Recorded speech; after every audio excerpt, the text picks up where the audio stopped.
今次勁啦，喺落馬洲搭的士過去食蠔啊，仲要咁大隻，都係講緊13蚊一隻咋。大家如果鍾意飲飲食食去玩嘅，記得訂閱我頻道，而家開始睇啦。落住大雨都要去食宵夜啊！個決心今次真係好大啊！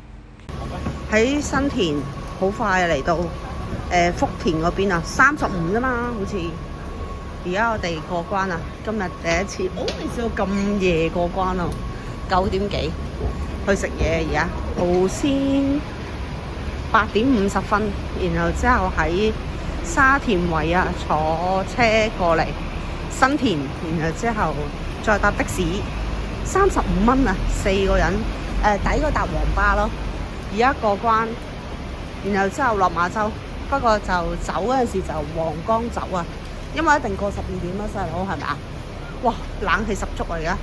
過關食嘢啊！我哋到咗啦，哇，勁塞咯，落馬洲。而家搭咗滴過嚟啊！而家我哋去沙頭四季大排檔喺度行得。咁依間呢，之前朋友都睇開話嗰個海鮮幾好食嘅話，都幾多人嚟食，咁所以今次我哋就嚟試下啦。不過頭先嗰架咁嘅滴呢，搭咗成29蚊啊，真係有少少肉痛，可能因為塞車嘅原因啦。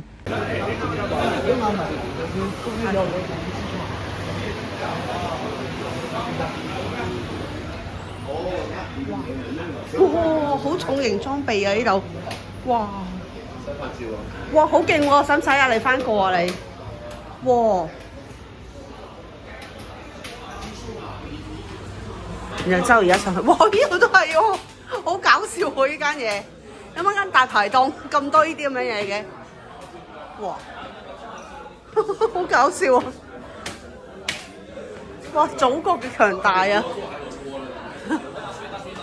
哇！好搞笑！哇！但個樓底好矮啊呢度。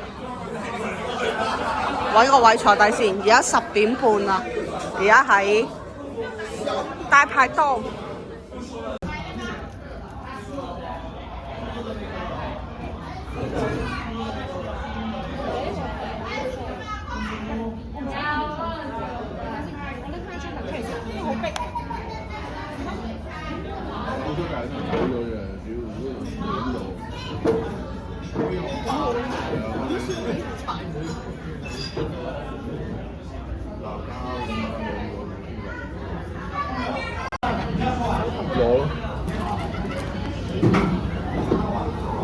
花螺啊！辣酒好似嚇係咪一招？辣嘅咩呢個？呢個辣嘅咩？蒸呢個。係咪呢一個面1蚊呢個？辣嘅。哇！歐高啊！好味喎。哦得。咁呢個呢，其實幾好食嘅，wasabi 豉油啦。咁但係呢，佢鹹鹹地啦，同埋呢嗰個螺呢係真係好新鮮。呢個就雞軟骨，不過我就覺得佢甜咗啲，但係個口感都唔錯，幾有咬口喎。咁另外呢個就羊肉，羊肉我都覺得好食啊。佢個羊味夠濃啊，但係又唔會話好騷嗰陣味，我覺得唔錯。咁之後呢，就嚟咗一個鍋啦。呢個鍋咧係有驚喜嘅荔枝排骨鍋，而且我記得佢價錢好似68蚊添啊！咁之後呢，就係燒粟米，佢唔算話十分之好甜，不過呢個粟米味係唔錯嘅，同埋呢，佢唔會話好乾身，幾好食。呢個菜呢，就真心正常啦，冇乜特別，不過就份量我覺得都唔少嘅。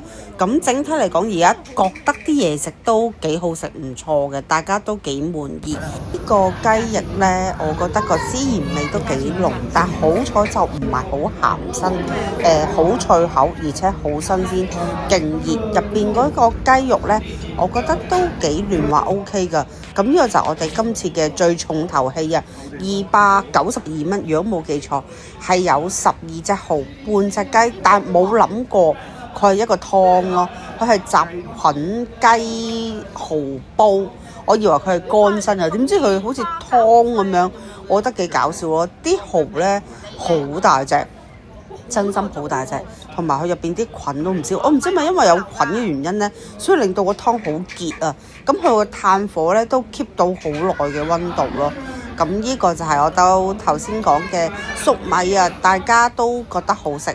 最後呢，因為唔想喺度買嘢飲，咁我就用咗美團啦，就買咗2杯嘢飲，咁就係一個嘅黃皮飲品啦。咁佢呢，就因為我朋友想飲鹹味嘅試下，咁所以我哋就嗌咗杯啦。不過就500ml 就偏少，味道 OK。呢個湯呢，就我哋再飲嗰時就覺得好結身啦。咁不過呢個蠔呢，就勁 creamy 啊！呢個我覺得都幾好食。咁當然啦，嚟到食串燒點會唔食埋韭菜啊？佢個韭菜都唔錯，咁就好似係3蚊一串，我記得。咁之後我哋再嚟嘅呢，就係一個椒鹽粟米，不過呢，我嘅朋友就話都比較辣啊，咁所以呢，我都唔好夠膽食，因為呢，之後呢，我哋再嗌咗一個尖椒啊，係辣到七彩仔呢一個。入邊啲籽咧好多，就算咧我撇走咗啲籽咧，我都食唔到啊！最後食咗一嚿咧，哇！已經要即刻嗌涼茶嚟降一降火。咁我哋差唔多都食完啦，咁然後之後我哋再嗌多咗一輪嘢食，就係等咗好耐嘅蠔啊，係勁大隻，我真係冇諗過係咁大隻，每隻就大約13蚊啦。咁佢係招牌嚟嘅。咁佢入邊咧就會有啲蒜蓉，有啲辣咁樣啦。咁同埋羊架都嚟埋啦。咁我冇諗過佢個羊架好似排骨咁樣，份量都唔少。我記得好似係70幾蚊，唔知係唔係。咁不過嗰個口感咧，有少少乾身嘅，但係佢都有啲羊嘅味道，我覺得OK 唔差嘅。咁隻蠔咧就好大隻啦，你睇下我朋友嗰隻蠔都唔細㗎。咁之後仲有佢想食嘅燒茄子啦，咁因為都係孜然味比較濃，我覺得就唔錯，唔會話好乾身呢個，同埋佢個辣度咧微辣呢個，我覺得 OK。我哋食完啦，飛快地咁就900幾蚊。哇！呢度都原來有紅天園嘅楊利偉親筆簽名。嘢食其實唔係太差嘅，不過就啲杯碟衞生就麻麻地咯。嘢食係 OK， 不過我就覺得好似價錢略貴咗少少咯。如果平多少少會好啲。而家搭翻車去翻皇崗口岸行得。就今次呢，因為冇塞車啊，就算5.8公里呢，都係20蚊雞。頭先呢，好似3公里都要29蚊。咁我哋搭完車就過關去皇崗口岸，咁再搭翻黃巴士，去到黃巴士之後再行翻去停車場。最後個零鐘頭啦，咁然後之後就可以翻返去屋企啦。好彩有朋友揸車，真係方便好多，同埋都多謝佢哋今次帶我哋嚟食宵夜啊！